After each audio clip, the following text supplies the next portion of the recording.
Electronics की दुनिया की एक नन्ही सी चिप, जिसका नाम शायद ही आम चर्चा में आता हो, लेकिन इसी एक चिप ने भारत के सबसे महत्वाकांक्षी रक्षा प्रोजेक्ट, हमारे अपने लड़ाकू विमान तेजस की रफ्तार पर ब्रेक लगा दिया था। महीनों से हिंदुस्तान एरोनॉटिक्स लिमिटेड के हाथ बंधे थे। वायुसेना की उम्मीदें इंतजार में पथरा गई थीं और तेजस की वह गगनभेदी गर्जना, जो दुश्मनों के कलेजे को दहला देती, खामोश थी। इसका कारण था यूरोप का एक देश डेनमार्क, जिसने एक बेहद महत्वपूर्ण पुर्जे इंजन चार्ज एम्पलीफायर के निर्यात पर पाबंदी लगा दी थी। पूरी दुनिया में यह संदेश जा रहा था कि पश्चिमी ताकतों के आगे भारत बेबस है और हमारा अपना फाइटर जेट बनाने का ख्वाब अधूरा ही रह जाएगा। लेकिन पर्दे के उस पार एक ऐसी बिसात बिछाई जा रही थी जिसने पूरी कहानी का रुख ही मोड़ दिया। भारत ने कूटनीति और स्वदेशी तकनीक का एक ऐसा फौलादी जाल बुना जिसने न केवल डेनमार्क को घुटने टेकने पर मजबूर किया, बल्कि भविष्य के लिए विदेशी निर्भरता के हर रास्ते को भी बंद कर दिया। यूरोप के एक देश के एक फैसले से भारत की ताकत को लगे पंख। तेजस को लेकर अब तक की सबसे बड़ी खुशखबरी।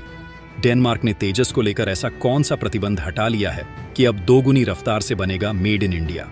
तेजस HAL का ऑपरेशन आत्मनिर्भर सफल, अब विदेशी मोहताजी खत।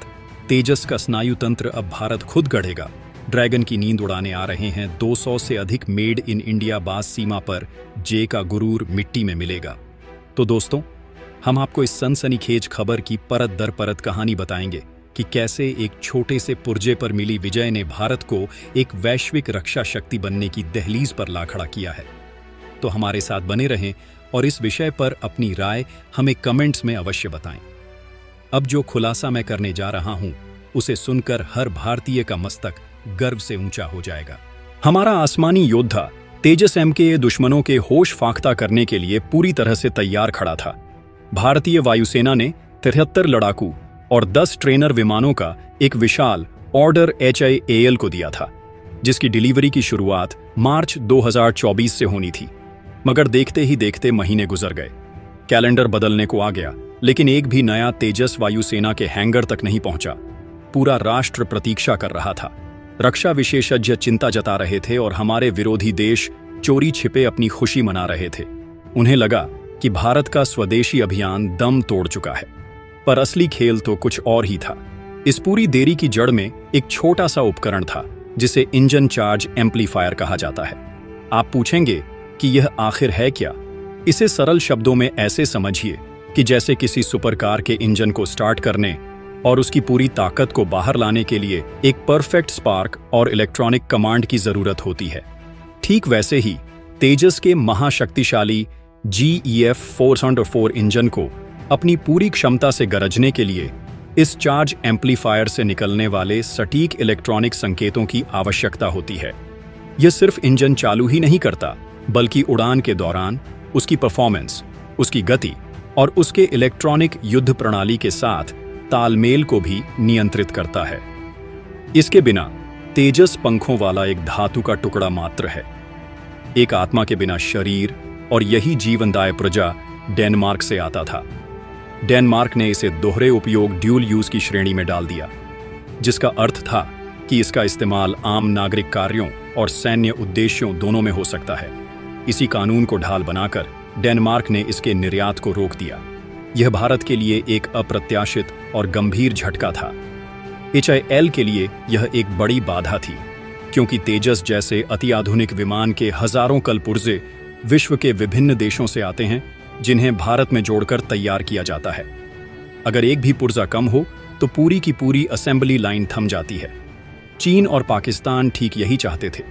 उन्हें लगा कि पश्चिमी लॉबी भारत पर दबाव बना रही है और अब तेजस का सपना कभी साकार नहीं हो पाएगा।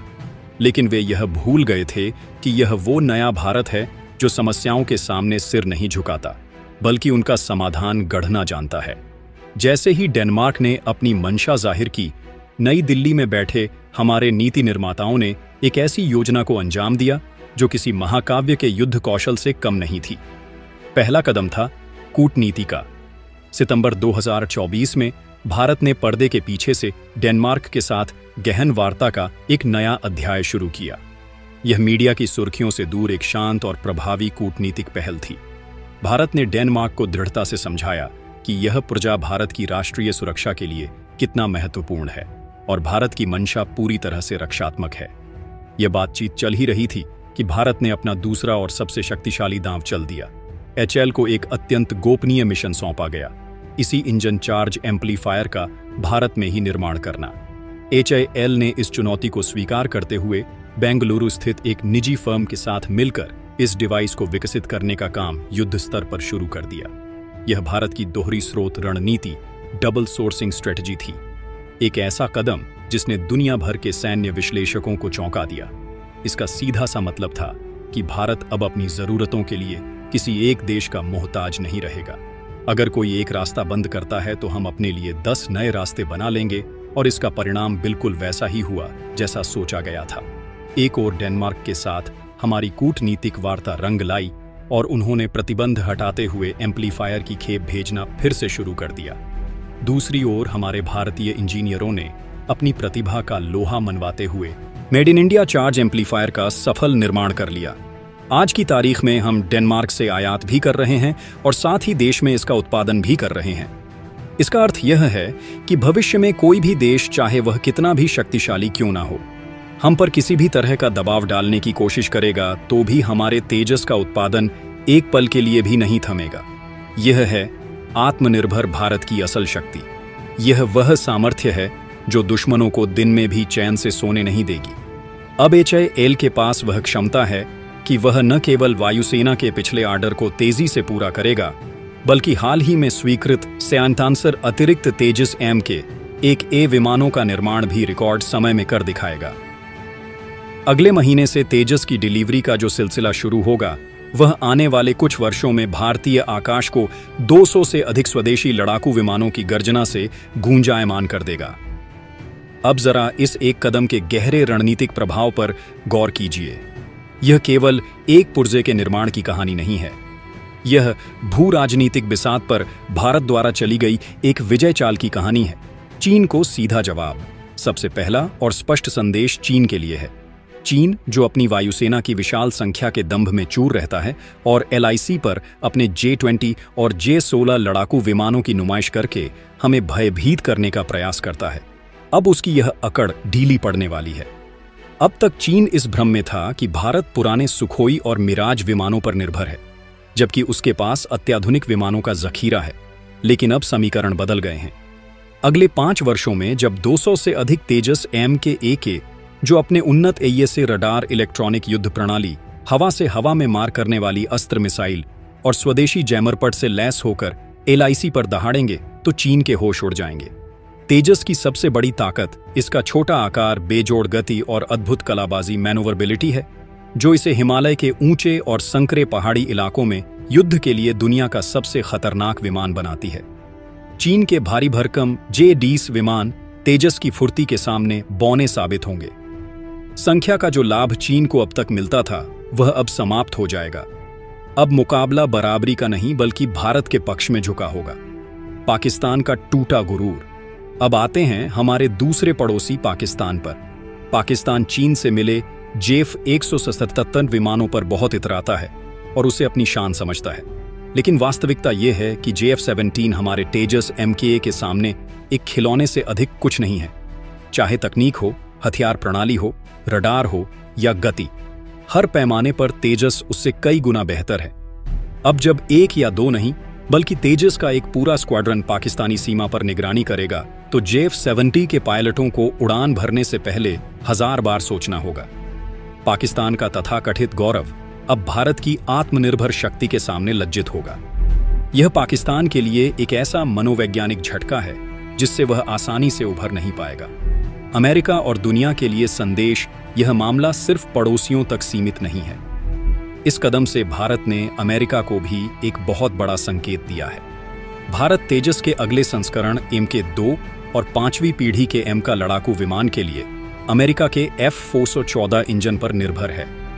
भारत ने यह स्पष्ट कर दिया है कि अगर इंजन की आपूर्ति में कोई आनाकानी या देरी होती है, तो हम MK-1A का उत्पादन इतनी बड़ी संख्या में बढ़ा देंगे कि MK-2 और MK के आने तक हमारी वायुसेना की ताकत में कोई कमी नहीं आएगी। हम किसी पर आश्रित नहीं हैं। यह भारत की रणनीतिक स्वायत्तता की घोषणा है जिसे पूरी दुनिया बड़े ध्यान से सुन रही है। इस पूरी कहानी का सबसे शानदार अध्याय तो अब शुरू होता है। HAL द्वारा स्वदेशी चार्ज एम्पलीफायर का निर्माण कर लेना, यह सुनने में भले ही एक छोटा कदम लगे, लेकिन यही वह विशाल छलांग है जो भारत को भविष्य की रक्षा प्रौद्योगिकी का सिरमौर बनाएगी। यह केवल एक पुर्जे का स्वदेशीकरण नहीं है, यह उस अत्यंत जटिल और संवेदनशील इलेक्ट्रॉनिक युद्ध प्रणाली की तकनीक पर विजय पाने जैसा है जिसे दुनिया के मुट्ठी भर देश ही बना सकते हैं। यही तकनीक आने वाले कल में भारत के अपने स्वदेशी फाइटर जेट इंजन, हमारी अगली पीढ़ी के इलेक्ट्रॉनिक वॉरफेयर सिस्टम और भविष्य के सभी हवाई हथियारों की आत्मा बनेगी। हमने वह रहस्य जान लिया है जिसे पश्चिमी देश अपने सीने में छिपा कर रखते हैं। अब भारत सिर्फ लड़ाकू विमानों को जोड़ने वाला देश नहीं, बल्कि लड़ाकू विमानों की जान यानी उसकी कोर टेक्नोलॉजी का निर्माता बन गया है। और इसका सबसे बड़ा आर्थिक लाभ भारत के रक्षा निर्यात को मिलेगा। तेजस की धीमी उत्पादन गति के कारण हम इसे मित्र देशों को बेचने में संकोच कर रहे थे, लेकिन अब वह बाधा दूर हो चुकी है।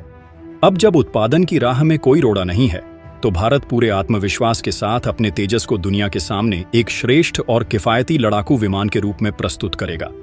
अर्जेंटीना, मलेशिया, फिलीपींस, वियतनाम और मिस्र जैसे कई देश पहले ही तेजस में अपनी गहरी रुचि दिखा चुके हैं।